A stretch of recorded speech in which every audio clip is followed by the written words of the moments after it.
qual é o valor agregado que o provedor pode, então, oferecer nesse caso? A gravação remota.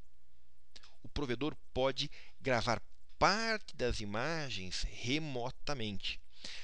A banda consumida para gravar as imagens em tempo real realmente é muito grande, não é viável hoje fazer isso com um provedor. Talvez, se o provedor tiver a possibilidade de passar uma fibra ótica direto até o site do cliente, aí sim é possível. Mas normalmente um provedor via rádio, um provedor via até mesmo ADSL, não vai ter banda para gravar todas as imagens de todas as câmeras. Porém, isso não é o necessário. A ideia é não fazer isso. A ideia é gravar fotos. Por exemplo, uma imagem a cada 5 segundos de cada câmera.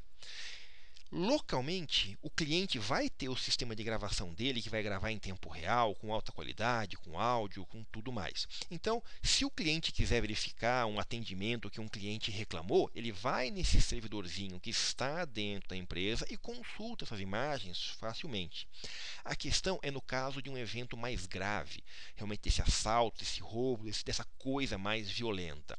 Então, aí, nesse caso, os ladrões podem roubar o sistema de gravação local, porém vai ficar armazenado no site do provedor, lá no data center do provedor, as fotos.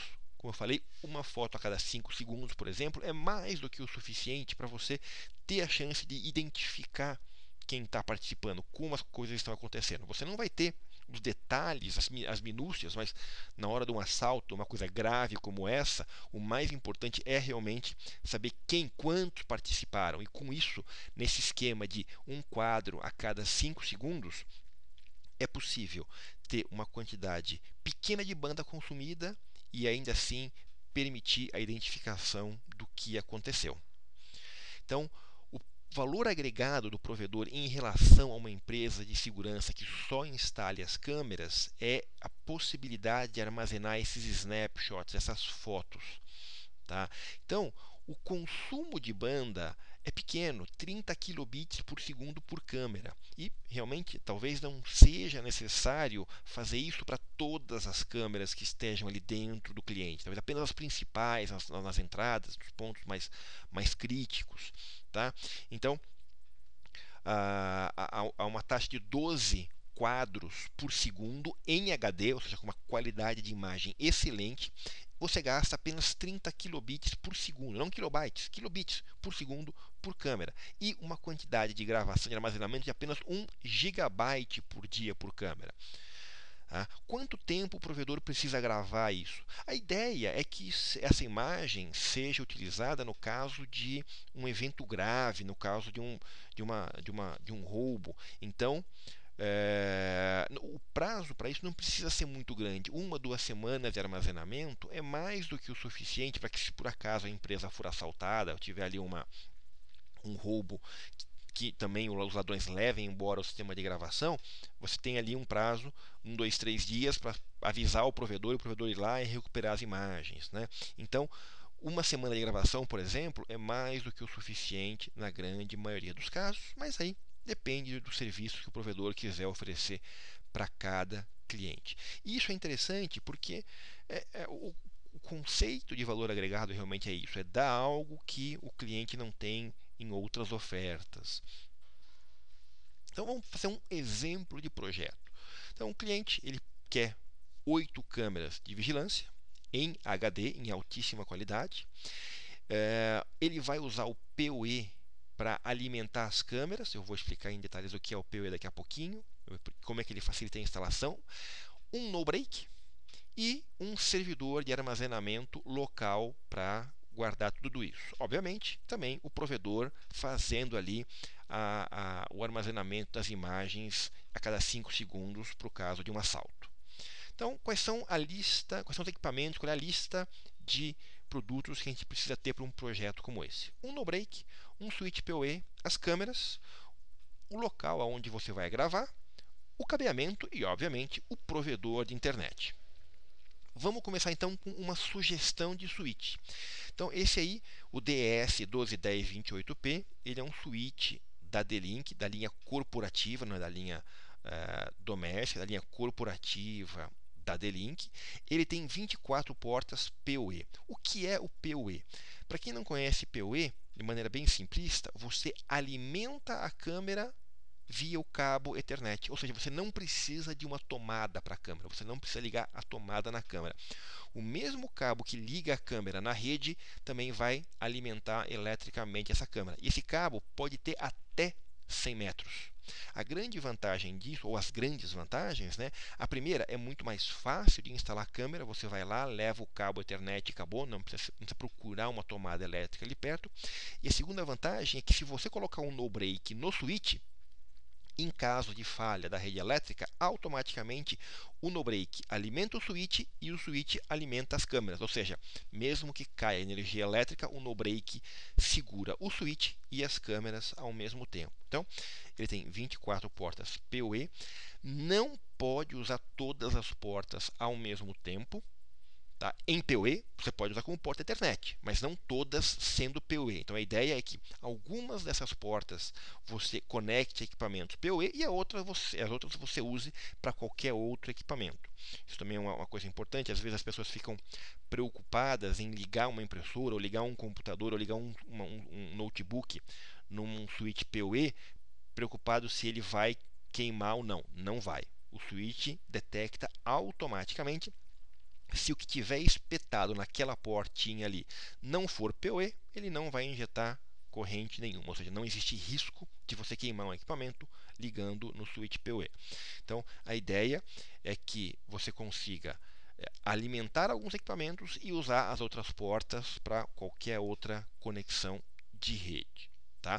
Aí, quantos equipamentos PoE, quantas câmeras nós podemos alimentar num switch, depende do projeto, e aí é onde a Inoma entra para ajudar. Nós ajudamos a escolher a câmera e o switch PoE adequado para aquela quantidade de câmeras. Então, nesse caso aqui, para o nosso projeto de 8 câmeras, esse switch é mais do que o suficiente. Então 24 portas 10/100 com PoE. Esse switch também tem 4 portas gigabit, sendo que elas são divididas assim. 2 portas são UTP. Nós estamos vendo aí marcado, bonitinho, portas gigabit 10/100/1000 base T. Outras 2 portas são portas do tipo combo. Repara que ele tem uma porta UTP e uma porta SFP, onde eu posso colocar fibra. Então eu tenho 2 portas onde eu uso ou uma ou a outra de cada par. Tá? Então eu não tenho 6 portas gigabit, eu tenho 4 portas gigabit, sendo que 2 são só UTP e 2 podem ser UTP ou fibra. Para esse projeto eu estou considerando só UTP, estou considerando então que a gente tem ali 4 portas gigabit UTP, eu estou esquecendo as portas de fibra. Mas se fosse o caso, poderíamos sim usar também fibra. O no-break, pelo menos de 2 kVA ou mais, tá? Não é muita coisa, um switch 2 kVA hoje é algo bastante simples de se encontrar. Agora, quanto maior o tempo de que o no-break precise suportar uma parada, maior essa capacidade. O fornecedor de no-break pode ajudar a dimensionar. A Inoma consegue passar para vocês as informações de consumo de potência para que o provedor de no-break possa então dimensionar o mais apropriado. Novamente, a Inoma pode ajudar, e nós gostamos inclusive de ajudar nessa etapa do projeto, ou seja, qual o modelo de no-break adequado para segurar o sistema pelo tempo que o cliente precisa. O servidor de gravação, aonde que as imagens vão ser armazenadas dentro do cliente, ali em alta qualidade, em 30 quadros por segundo ou em 15 quadros por segundo, ou seja, em alta qualidade, nós podemos ter um servidor. A D-Link fornece gratuitamente o software chamado DViewCam. Esse software ele grava até 32 câmeras simultaneamente. O dono da empresa ou o cliente pode acessar esse software via web, ou seja, ele pode estar num cybercafé e ver as imagens de todas as câmeras ao mesmo tempo a partir desse cybercafé. Obviamente ele tem que ter a conexão com a internet e ter a senha de acesso que o administrador configura, mas uma outra opção é usar o DNR326. É um equipamento individual da D-Link que já vem com esse software pré-instalado. Então o DNR326 suporta até 9 câmeras e ele armazena ali tranquilamente 1 mês de imagem dentro dele. E também o usuário depois pode acessar remotamente e visualizar as imagens tanto em tempo real como gravadas via web. Então ele é muito mais simples. Se o cliente já tem um servidor com uma boa capacidade de armazenamento, então a gente vai e instala o DevilCam gratuitamente.